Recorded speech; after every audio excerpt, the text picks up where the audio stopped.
Әлем екіге бөлінді мен кедейлер. Адам 20 жасқа толған кезде оған бір мүмкіндік беріледі, ал таңдалғандар кедейлікке кері оралмай. Олар адамның 3%-ын құрайтын бай адамдардың қатарында өмір сүретін болады. Кедей Мишель іріктеу қақпаларының ашылғаны туралы хабар естиді. Барлық адамдар бірден үйлерін тастап бақтарын сынауға аттанады. Алдымен әрбір адам тазарту рәсімінен өтіп таза киім алу керек. Осы кезде Исикел пайда болады. Ол тек 3% адамдардың ғана байлар тұратын мінсіз жағалауға жете алатынын айтады.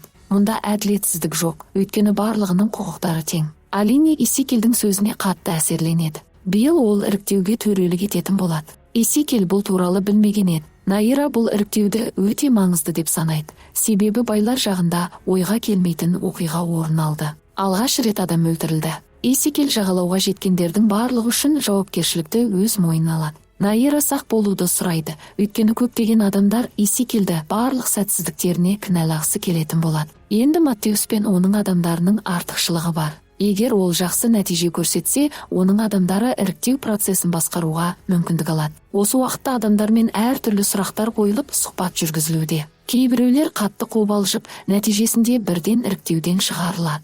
Мишель мұнда бір адамды іздеп келді. Оның ойынша, әлгі адам іріктеуден өтіп, байлар аралына өткен. Полиция қарақшыны ұстайды. Ол байлардың құрған жүйесіне қарсы тұратын мақсат атты ұйымның мүшесі болып шығады. Оның айтуынша, үміткерлер арасында тыңшы бар. Кезекте тұрғанда Ронның көзі бір құлағы ерекше жігітке түседі. Бұл оның тіркеуден жалған өткен екенін көрсетеді. Бірақ ер адам оны түсінбегендей кейіп танытады. Таңқаларлығы Рафаэль тексеруден өтеді. Келесі сынақ кеңістік логикасын бағалайды. 3 минут ішінде үміткерлер мүмкіндігінше көп текшелер құрастыруы керек. Олар кем дегенде 9 фигура жинамаса іріктеуден шығарылады. Уақыт аяқталуға жақындағанда Рафаэль өзінің көршісінің текшесін ұрлап, соның кесірінен шығып қалады. Мишель 9 текше жинай алмады, тек 8 ғана болды. Бірақ Фернандо оған 8 текшеден бір үлкен фигура жасауға болатынын түсіндірді. Осылайша оның қолында бір үлкен және 8 кіші текше болады. Нәтижесінде жалпы саны 9-ға жетеді. Бұл дегеніміз, ол іріктеуден өтеді. Екінші сынақтан кейін барлығы түскі ас алады. Олардың ешқайсысы мұндай тамақты бұрын-соңды көрмеген, тіпті оның осындай дәмді болатынына сенбеген. Қауіпсіздік қызметі блоктардың бірінде тыңшы бар екенін анықтайды. Мишель мен Бруно сол блокта тұрады, сондықтан оларды Кассияның кабинетіне алып келеді. Оларға бәрін мойындау үшін 3 минут беріледі. Әйтпесе, хаттамаға сәйкес, олар екеуі де жойылады. Әрине, олар бәрін жоққа шығарады. Қыздар қашу жоспарын ойластырады. Екеуінің арасында Мишель мақсат тобының құрамындағы мүше. Ол өзі туралы ақпараттың бәрін өтірік құрастырған екен. Луис оның ағасы болған, және ол оны Исикел өлтіргеніне сенімді. Бруно кездейсоқ жағдайдың құрбаны болып, ол өлтіріледі. Енді Мишель ешкімнің күдігін тудырмай, басқа үміткерлерге қайта қосылады. Жаңа сынақ физикалық дайындыққа арналған. Фернандо қатты алаңдайды, өйткені ол мүгедек. Компьютер қызыл түсті көрсетеді, және Фернандоны алып кетеді. Оған толық сынақ өткізіліп, аяғына сезімталдық қайтарылады. Бірақ әсер бірнеше минутқа ғана созылады. Алайда дұрыс ем жүргізілсе, қозғалыс қабілеті қалпына келуі мүмкін. Ол үшін оған толық іріктеуден өту қажет. Үміткерлерді бөлмеге алып барады. Онда олар көк көйлекті әйелге не болғанын анықтау керек. Әр қуыршақта вакцинадан қалған тыртық бар. Бұл олардың антибеллум дәуірінен шыққанын білдіреді. Фернандо оны үй иесі улат деп сенеді. Үстелде 2 жұп отыр, үй иесі мен қонақ. Мұны олардың сақиналары көрсетеді. 2 ер адамда көк көйлекті қызға көмектескісі келеді. Бірақ оның көзіне күйеуі емес, үй иесі түседі. Олардың арасында құпия қарым-қатынас бар. Үй иесі бұл туралы біліп кек алады. Бұл теорияны қыздың табағында тек оның тұздығы болғаны дәлелдейді. Бірақ Рафаэль бұған үзілді-кесілді қарсы. Ол қыздың күміске аллергиясы бар деп мәлімдейді. Әр манекенде металл бар. Жойылған сақина шыныдан немесе тастан жасалған, ал гилья ағаштан болған. Бірақ құралдар күмістен жасалған. Қыз бұған мән бермей тамақтана бастады. Нәтижесінде оның тыныс жолдары ісіп кетті. Ал тұздыққа келсек, үй иесінің тұздықпен былғанған майлы орамалына қарау керек еді. Оның өз уын ішіп қоюы екі талай. Үй иесі медициналық қызметкер болғандықтан қыз оған қараған. Жауап дұрыс болып шықты.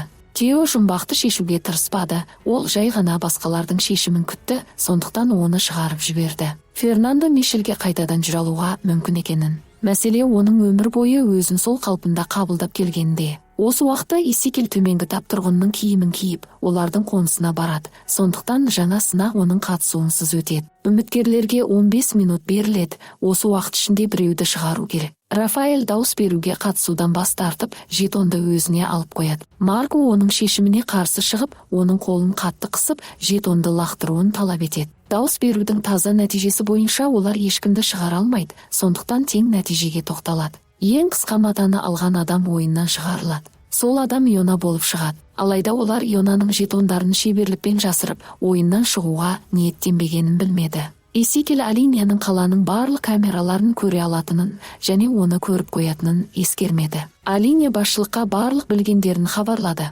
Оның үстіне ол Исекелдің нені жасырып жүргенін анықтауы керек. Найра Исекелді Алинияның Маттеусқа көп ақпарат беріп жатқанын ескертеді. Исекел Найраны ештеңе жасырмайтынына сендіріп, алаңдамауын сұрайды. Біршама уақыттан кейін келесі сынақ басталады. Олардың барлығы топпен туннелден өтуі керек. Бұл үшін 5 минут беріледі. Қараңғылыққа енгенде бәрі галлюцинацияларды ести бастайды. Газ мидың артқы бөлігіне әсер етеді деп түсіндіріледі. Жеңу үшін олар өз қорқыныштарын жеңуі керек. Соңғы секундтарда олар қорқынышты жеңіп сканерге қолдарын қояды. Сынақтан кейін Агата өзін нашар сезінеді. Паникалық шабуылдары күшейе түседі. Мишель қызметкерден оған көмектесуін сұрайды, бірақ ол сынақтан өткендіктен оған көмектің қажеті жоқ екені. Әр үміткер жағалаудың шынайы көрінісі қандай болуы мүмкін екенін ойлайды. Біреулер оған үлкен жылыжай бар деген қауесет естіген. Кешкі уақытта кешеннің аумағына бір бала кіріп, оны Исекел тауып алып, камераға түсіреді. Баланың есімі Августа және Исекел оған үнемі тамақ алып барады екен. Ол олардың бақылауда екенін, бұрынғыдай бір-бірін көре алмайтынын түсіндіреді.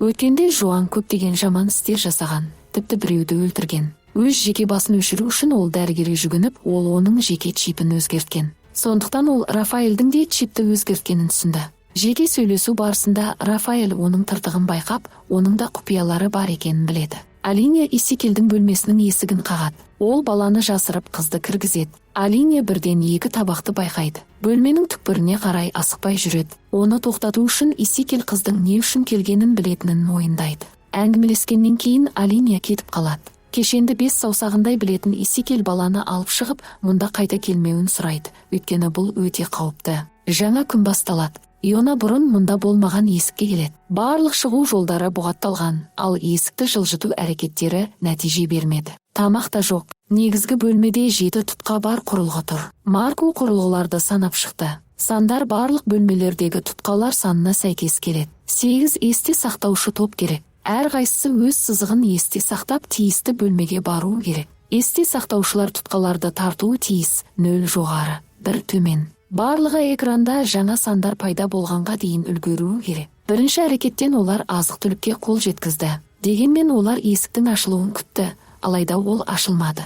Барлығына тамақ жетпеді. Сондықтан дауласқаннан кейін олар тағамды алфавиттік тәртіппен бөлуге шешім қабылдады. 10 әрекеттен кейін олардың шыдамы таусыла бастайды. Марко оларға жалғастыруды ұсынады. Мұның қиын тапсырма болуы мүмкін екенін айтады. Олар бөлініп демалуға шешім қабылдайды. Қалғандары экспериментке қатысқысы келмейді және басқалардың шешкенін күте бастайды. Бұл Марконың ашуын келтірді. Ол өзгеріп тапсырманы орындауға тырыспағандардың тамағын тартып ала бастады. Рафаэль оның әдістеріне қарсы. Жоана жоғарыға құбыр арқылы көтеріліп Исекелмен кездеседі. Ол бұл сынақ топтық жұмысқа арналғанын түсіндіреді. Осы уақытта Марко мүлдем есінен адасып, өзін патша деп жариялап, оған бәрі бағынуы керек деп есептейді. Тіпті тамақты тығып қойған қызды ұрып жібереді. Рафаэль оны тоқтатуға тырысады, бірақ Марко оған қашуға бірнеше секунд қана уақыт береді. Өйткені енді ол оны ұрмақ. Рафаэль Мишельдің бөліміне қарай жүгіреді және оны кіргізуге көндіру үшін құлағына бірдеңе сыбырлап айтады. Исекел оған компанияның негізін қалаушылар өте кедей отбасынан шыққанын, бірақ ақыл ойын пайдаланып ықпалды адамдарға айналғанын айтады. Жоанаға таңдау ұсынылады. Дәмді тағамнан ләззат алып, бұл жерден кету, немесе үлкен жетістіктерге лайықты екенін дәлелдеп сынақтан өту. Ол ең төменгі деңгейге қайта оралуға мәжбүр болады. Осы сәтте Маркудың бандасы пайда болады. Жоана барлығын тоқтауға көндірген кезде есіктер ашылады. Бірақ Марко кеш оянып кешеннен шығып үлгере алмайды. Тек оның жарты бөлігі ғана сыртқа шығып үлгеріп, ал қалған бөлігі қыстырылып қалды. Алиния Исекелден құтылуды ойлап, белгісіз адамдардың саусақ іздерін сканерлейді. Бірақ ол сәтсіздікке ұшырайды. Осы уақытта кандидаттардың 9% ғана қалды. Алиня саусақ іздерінің кімге тиесілі екенін анықтап, бала туралы сұрайды. Ол кетпекші болады, бірақ Алиня оны тоқтатады. Енді оның алдында таңдау бар, ол бәрін баяндап береді. Егер ол ештеңе айтқысы келмесе, бір шарты бар. Жыл соңында ол өз еркімен қызметтен кетіп, орнына Алиняны тағайындау қажет. Алиня кеткеннен кейін Изикил өткенге ой жібереді. Бір кездері оның Жюли есімді әйелі болған. Bir жылдан кейін Жюли Изикилдің оң қолына айналады. Ол оған қаланың әр жеріне камералар орнатыла бастағанын айтады. Ресми түрде бұл халық санағын тексеру үшін жасалған, бірақ іс жүзінде олар белгілі бір адамдарды бақылау үшін орнатқан. Сынақтан өткен бір қыз Жюлимен ұрсады. Бұл олардың арасындағы төбелеске ұласады. Мұны камера түсіріп алады. Бұл жазбаны Матеус көреді. Ол Жюлиге демалыс беруді ұсынады. Бірақ Жюли оған келіспей, кадрларды жүктеп алып, ол жерден кішкентай бір баланы байқайды. Уақыт өте келе Изикил оның бірдеңе жасырғанын байқай бастайды. Жюлидің не қарап отырғанын анықтап, сол баланың видеосын табады. Ол видеоны 127 рет қарап шыққан. Жаңа күн басталады. Изикил Жюлимен сөйлесіп, оны мазалап жүрген нәрсе туралы ашық айтуын сұрайды. Егер ол ашылмаса, оны ауруханаға жіберуі мүмкін екенін айтады. Жюли оның алдында мойындап, баласы бар екенін жеткізеді. Ол баласын бұл базаға келгенге дейін туған, ал видеодағы бала оның ұлы. Бұл жауап Изикил үшін күтпеген жағдай болды. Өйткені Жюлидің анкетасында бұл туралы ақпарат көрсетілмеген болатын. Оның ұлының аты Августа, Жюли оны тағы да көргісі келетінін айтады. Бірақ Изикил уақыты келгенде Август сынақтан өтеді деп жауап береді. Бірақ Жюли күткісі келмейді. Ол ұлын өз көзімен көру үшін лагерден қашып шығады. Бірақ ең соңғы сәтте оны Изикил ұстап алады. Ол жалғыз дұрыс шешімді қабылдайды, Жюлиді дәрігерлерге тапсырады. Алайда өкінішке қарай, оның әйелі өзіне қол жұмсайды. Осы оқиғадан кейін Изикил Августаға көмектесуге бел буады. Ол Августаға анасының естеліктерін тапсыруға уәде береді, егер ол сынақтан өтсе. Қызметкер оларға әрқайсысына жеке бөлме берілетінін хабарлайды. Сондай қатысушылардың туыстарын шақырады, бірақ бұл да сынақтың бір бөлігі. Туыстары қатысушыларды сынақтан бас тартуға көндіруі керек, ал бұл үшін оларға ақша төленеді. Мишельдің отбасы жоқ болғандықтан қызметкер оған келісім жасау үшін 30 минут уақыты бар екенін түсіндіреді. Өзгертілген чиптің арқасында бір ер адам өзін Ионаның әкесі ретінде көрсетеді. Ол Ионаны өзі өлтірген баланың әкесіне апарғысы келеді. Бірақ мұнда ұсынылған ақша Джерсонның оның басы үшін ұсынғанынан әлдеқайда көп. Енді екі ғана жол бар, ол бұл жерден кетеді немесе өледі. Жанжал басталып, ер адам тез арада жеңіске жетеді және Ионаның сынақтан өткенін хабарлайды. Бұл бар болғаны сынақ болған. Изикил оны осында жіберген. Олар оның шынайы болмысын біледі. Ол шын жүрегімен сынақтан өткісі келгендіктен, оларға енді оның өткен шағы маңызды емес. Рафаэльдің анасы үшін керісінше тек ақша маңызды. Ол ұлын ақпаратпен қорқыта бастайды. Топ алдына шығып, анасы Рафаэльді сатқын деп атайды. Бірақ соңғы сәтте өз пікірін өзгертеді және оны ұстап бермейді. Осы уақытта Изикил Августаның жаңа сыйлығын қабылдайды. Бала оған жақындай бастағанын байқаса да өзін алыстатуға тырысады. Кассия Изикилдің оғаш мінез құлқын байқап, одан Алиня туралы сұрайды. Изикил оны Алиняның қорқытып жатқанын мойындауға мәжбүр болады. Кассия Алиняда оған қарсы қандай дәлелі бар екенін анықтауға тырысады. Сонда ол Изикилге көмектесе алатын болады. Кездесу барысында қызметкерлер әрбір қатысушыға жеке тапсырмалар ойлап табады. Мишель Бруноның ата-анасына оның құрбысының өлімі туралы айтуы керек. Фернандо сот процесі үшін ең жақсы сынақтарды ойлап табуы керек. Рафаэль екі бейнені бір уақытта қосуы керек. Бірақ қосқыштар әр түрлі жерлерде орналасқан. Бұл тапсырманы айтарлықтай қиындатады. Ол біреуден көмек сұрауға мәжбүр болады. Алайда ол үнемі өтірік айтып келгендіктен оған ешкім сенбейді. Тек қайырымды Фернандеш ғана оған көмектесуге келіседі. Кешкісін Мишель капсуладағы уды алып шығады. Егер сәтсіздікке ұшырасаң, осы уды қабылдап өз-өзіңе қол жұмса деп тапсырған. Бірақ оның ойында басқа нәрсе, ол уды Изикилдің бокалына қосады. Изикил қатысушыларға тост айтып бокалды көтереді. Бірақ жоспар іске аспайды, у қосылған сусын басқа бокалға түседі. Дәрігерлер қайтыс болған қызметкердің қанынан уды тез анықтайды. Бұл затты әрдайым агенттердің мақсаттары қолданады. Изикил Мишельдің денесіндегі таңқаларлық тыртықты байқайды. Ол оның кінәлі екенін түсінеді. Бірақ бұл Алиняны айыптау үшін тамаша сәт, осылай ол уды қосқан Алиня деп айыптайды. Алине қанша тырысса да бұл жерде өзінің кінәсі жоқ екеніне дәлелдей алмады. Мишель бөлмесіне оралғанда Эзекиэл оны капсуламен бірге күтіп тұрады. Ол Мишельге оның бауырының суретін көрсетеді. Сөйтсе ағасы тірі екен, ал топ оны осы уақыт бойы алдап келген. Ол өзінің де сол топта болғанын, бірақ уақыт өте келе олардың идеологиясынан бас тартқанын айтады. Эзекиэл Мишельге ұсыныс жасайды. Егер ол мақсат тобының көшбасшысының жасырынған орнын айтса, ол оны босатып тіпті бауырмен кездестіруге мүмкіндік береді. Ұзақ көндірулерден кейін Мишель ақыра мойындауға мәжбүр болады. Көшбасшы қолға түскеннен кейін Эзекиэл Мишельге тағы бір сыйлық жасайды. Ол байлар тұратын жағажайға кіруге мүмкіндік беретін билет. Сынақтардан өткендердің бәрін жаңа әлемге алып кетеді. Осылайша алғашқы маусым аяқталады. Егер осындай видеоларды жиі көргіңіз келсе, каналға жазылып, лайк басуды ұмытпаңыз. Қоңыраушаны қосып қойыңыз. Сіздермен бірге болған кино айтушы